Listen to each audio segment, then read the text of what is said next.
नमस्कार, आप लोग देख रहे हैं जेके मीडिया और सभी को मेरी तरफ से राम राम। 14 तारीख का एक वाकया जो सोशल मीडिया में काफ़ी ज़्यादा इस समय तक वायरल हो चुका है और आप लोगों ने भी देखा होगा, जिसके अंदर फॉर्मर विधायक और पहले भाजपा में थे, आजकल नेशनल कॉन्फ्रेंस पार्टी में है, गगन भगत, उनके द्वारा मनुस्मृति को जलाने का फोटोग्राफ्स और कुछ वीडियो सामने आई, जिसके बाद एक एफआईआर की अर्जी दी गई और एफआईआर भी लगी है 295 ए सेक्शन के तहत। और जिन्होंने एफआईआर के लिए जो है अर्जी दी, उनका नाम है मिस्टर दीपक, और उनसे हम बातचीत करेंगे कि दीपक जी ने जो ये पूरी बात रखी और क्या ये जो कानूनी कार्रवाई के हिसाब से 295 और 295 ए क्या कहती है और कितनी आहत हुआ इनको भी देख के, और कई सारे लोग जो सोशल मीडिया पर इस टाइम बात रख रहे हैं, कितना आहत हुआ जब मनुस्मृति को जलाया गया, वो भी 14 तारीख के दिन। दीपक जी, आपका बहुत बहुत स्वागत है। दीपक जी, पूरा मामला अगर संक्षिप्त में हम बात करें, शुरुआत से ही हम जानना चाहेंगे, और उसके बाद जब आपने एफआईआर के लिए कोर्ट में अप्रोच किया, उसमें क्या क्या जो सेक्शंस 295 और 295 ए लगी है, थोड़ा दर्शकों को बताएंगे कि क्या ये सब सेक्शंस कहती हैं। बहुत बहुत धन्यवाद आशीष जी। आज दूसरा दिन है जिस दिन इस विषय को मीडिया में एक अच्छी तूल मिली है और ये विषय मीडिया की नज़रों से लोगों के पास गया भी है। 14 अप्रैल एक ऐसा दिन है जब पूरा देश हर्ष मना रहा था, खुशी मना रहा था। किसकी? डॉक्टर भीमराव अम्बेडकर जी की जयंती की। डॉक्टर भीमराव अम्बेडकर वो व्यक्ति हैं जिन्होंने समाज की सभी परिताड़नाएं सहने के बाद इस भारत देश को एक ऐसी चीज़ दी, एक अनमोल चीज़ दी, जिसका नाम है भारत का संविधान। आज ये देश जो है वो भारत के संविधान के अंतर्गत जितने भी प्रावधान हमें मिले हैं, उसमें पूरे देश में हर व्यक्ति को समान अधिकार है, चाहे वो राइट टू वोट हो, चाहे वो राइट टू लाइफ हो, हर एक व्यक्ति को समान अधिकार हो, ऐसा डॉक्टर भीमराव अम्बेडकर के स्वप्न का भारत था।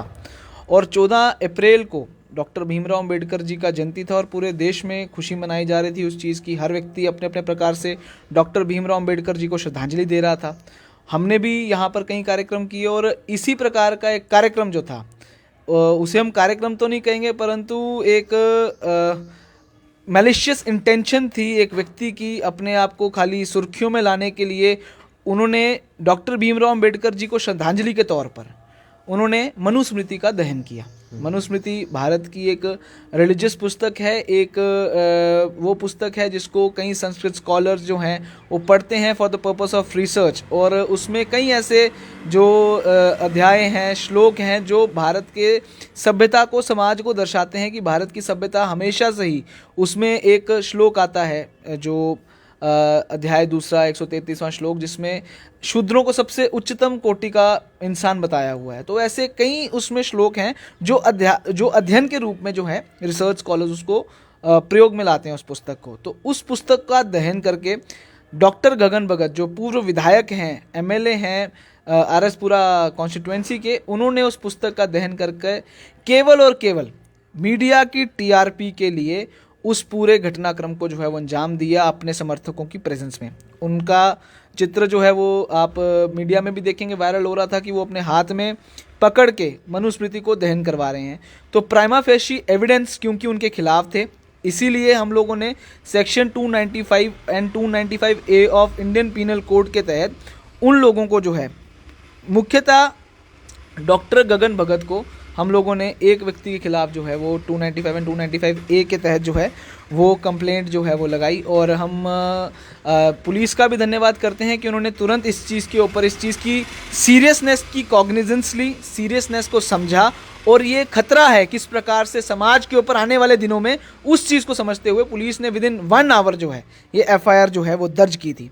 तो ये इन दो सेक्शंस के तहत हुए। हम इन दो सेक्शंस की बात करें तो इन दो सेक्शंस को अगर हम अपनी कानून की पुस्तक से ही पढ़ते हैं तो 295 ए हमारा कहता है deliberate and malicious acts intended to outrage religious feelings और any class by insulting its religion और रिलीजियस बिलीव्स। ये हमारा है कि किसी भी धर्म जाति विशेष के लोगों को हम लोग उनकी धार्मिक बिलीव्स को हम आहत नहीं कर सकते। ठीक उसी प्रकार से 295 जो है इंजरिंग और defiling place of worship with an intent to insult the religion of any class. तो ये 2 धाराएं थी जिसके तहत हम लोगों ने, हमें लगा कि इसके अंतर्गत जो है इनका एक्ट जो है वो पड़ता है और प्राइमा फेशियली जो एविडेंस है वो इनके खिलाफ था। हमने एविडेंस भी पुलिस को सबमिट किया है और पुलिस ने जब ये जाना कि ये एविडेंस प्राइमा फेशी डॉक्टर गगन भगत को दोषी दिखा रहा है तो उन्होंने तभी डॉक्टर गगन के खिलाफ तुरंत जो है वो एफआईआर लगाई है। बिल्कुल सही आपने जो पूरा विवरण दिया। दीपक जी, कितना एक आहत हुआ जब आपने भी ये देखा और जब सोशल मीडिया पर इस चीज़ के ऊपर कई लोगों द्वारा उपहास भी किया गया और कुछ स्क्रीनशॉट ऐसे भी आ रहे हैं जहां पर गगन भगत जी जो हैं वो लोगों को रिप्लाई कर रहे हैं और बड़े अभद्र भाषा का जो एक फॉर्मर जो है एमएलए की भाषा नहीं है जिसको लोग चुन के भेजते हैं और वो एक ऐसा नुमाइंदा पब्लिक रिप्रेजेंटेटिव इस तरह की भाषा का इस्तेमाल कर रहा है, मतलब क्या रहा है। और नेशनल कॉन्फ्रेंस जैसी पार्टी को ये जो है उसके साथ ताल्लुक़ रखते हैं। देखिए आशीष जी, ये कुछ भी हो सकता है, व्यक्ति समझदार नहीं हो सकता। और मैं इसको एक किसी भी प्रकार से जो लोगों ने इसके ऊपर एक विश्वास किया था एक समय पे, आज वो पूरा एक विपरीत व्यक्ति है। मेरे को उसका व्यक्तित्व ही अलग लग रहा है। और जिस प्रकार से आपने कमेंट्स का जिनका जिक्र किया, आप भी अपनी ज़ुबान पे लाके अपना मुंह खराब नहीं करेंगे, हम भी नहीं करेंगे, क्योंकि जिस प्रकार से उनकी भाषा थी, जिस प्रकार के उनके शब्द थे, वो समाज में दिखा नहीं सकते। गलत शब्द हैं, किसी की बेटी के लिए, किसी की माँ के लिए उन्होंने गलत शब्द लिखे थे। और उसके अगले दिन आप ये एक एक्ट अभी वो सोशल मीडिया पे एक वायरल हो रही थी, उन्होंने माफ़ी मांगी, मुझे बड़ा बुरा लग रहा है, मैं जानता नहीं था। आप जान के हैरान होंगे, उसके अगले दिन गगन भगत जी ने अपनी फेसबुक आईडी से क्या लिखा है, अब घर घर में हम मनुस्मृति जलाएंगे, घर घर में जलाएंगे। तो आप कोई ये नहीं कह सकता कि उनका इंटेंशन नहीं था। He had a malicious intention to create caste riots. जातीय दंगे भड़काना चाहते थे वो समाज के अंदर, जम्मू के अंदर। और ऐसे व्यक्तियों का बाहर घूमना तो मैं कहता हूं कतई ही वर्जित कर देना चाहिए, बंद कर देना चाहिए। और पुलिस ने जो एक्शन लिया है वो काबिले तारीफ है। अब आगे क्या होता है वो देखने के ऊपर ही होगा।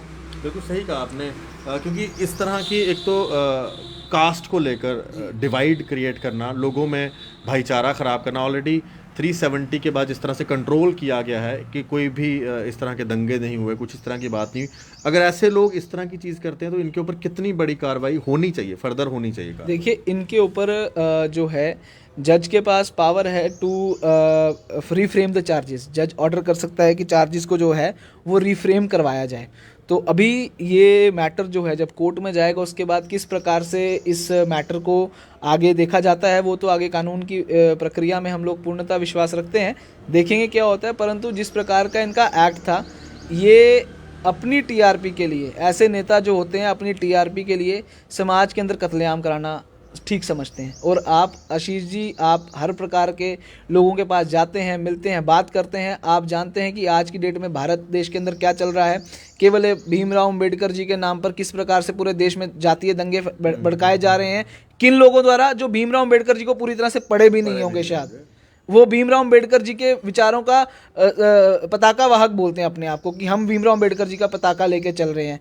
उन्हें कभी कोई ये पूछे कि भीमराव अम्बेडकर जी ने जब सारी याचनाएं सहकर, सभी प्रकार के क्रिटिसिज्म सहकर, जब वो भारत देश को संविधान दे रहे थे, उन्होंने देखा कि वो किस जाति के हैं। उन्होंने देखा कि आने वाले व्यक्ति जिसको मैं फायदा देने जा रहा हूं वो किस जाति का है। उन्होंने भारत देश के प्रत्येक नागरिक को अपने भाई बहन की तरह मानकर भारत देश को संविधान दिया है। और आज जिस संविधान के तहत शपथ लेकर डॉक्टर गगन भगत रिजर्वेशन की पॉलिसी का फायदा उठाकर असेंबली में बैठे थे, आज वो भीमराव अंबेडकर जी का अपमान कर रहे हैं। ये इस बात कहने में मैं कतई पीछे नहीं हटूंगा। उन्होंने भीमराव अंबेडकर जी का अपमान किया उनकी जयंती पर। बिल्कुल सही कहा और मैं दीपक जी की इस बात से बिल्कुल सहमत हूँ।